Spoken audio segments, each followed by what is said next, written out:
वट सावित्री व्रत कथा। प्रसिद्ध तत्वज्ञानी अश्वपति भद्र देश के राजा थे।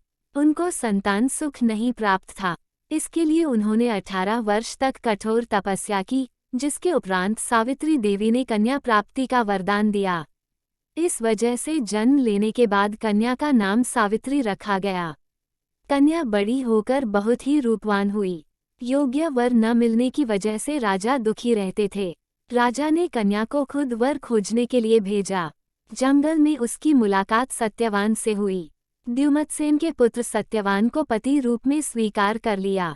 इस घटना की जानकारी के बाद ऋषि नारद जी ने अश्वपति से सत्यवान की अल्पायु के बारे में बताया। माता पिता ने बहुत समझाया, परंतु सावित्री अपने धर्म से नहीं डिगी, जिनकी जिद के आगे राजा को झुकना पड़ा। सावित्री और सत्यवान का विवाह हो गया।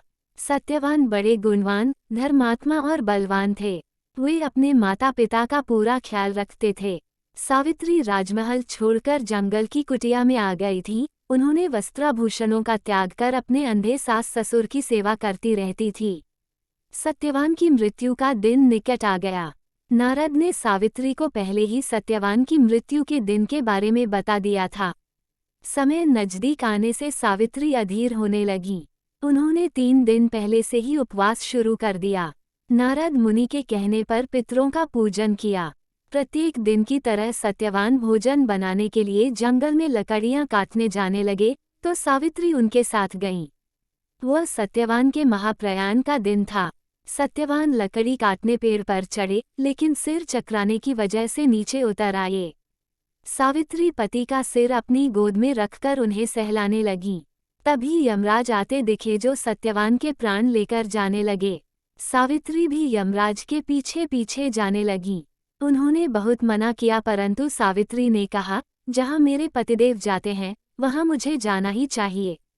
बार बार मना करने के बाद भी सावित्री पीछे पीछे चलती रहीं। सावित्री की निष्ठा और पति परायणता को देखकर यम ने एक एक करके वरदान में सावित्री के अंधे सास ससुर को आंखें दी, उसका खोया हुआ राज्य दिया और सावित्री को देखने के लिए कहा। वह लौटे कैसे? सावित्री के प्राण तो यमराज लिए जा रहे थे। यमराज ने फिर कहा कि सत्यवान को छोड़कर चाहे जो मांगना चाहे मांग सकती हो। इस पर सावित्री ने 100 संतानों और सौभाग्यवती का वरदान मांगा। यम ने बिना विचारे प्रसन्न होकर तथास्तु बोल दिया। वचनबद्ध यमराज आगे बढ़ने लगे। सावित्री ने कहा कि प्रभु, मैं एक पतिव्रता पत्नी हूँ और आपने मुझे पुत्रवती होने का आशीर्वाद दिया है। ये सुनकर यमराज को सत्यवान के प्राण छोड़ने पड़े। सावित्री उसी वट वृक्ष के पास आ गईं, जहाँ उसके पति का मृत शरीर पड़ा था। सत्यवान जीवित हो गए, माता पिता को दिव्य ज्योति प्राप्त हो गई और उनका राज्य भी वापस मिल गया। इस प्रकार सावित्री सत्यवान चिरकाल तक राज्य सुख भोगते रहे।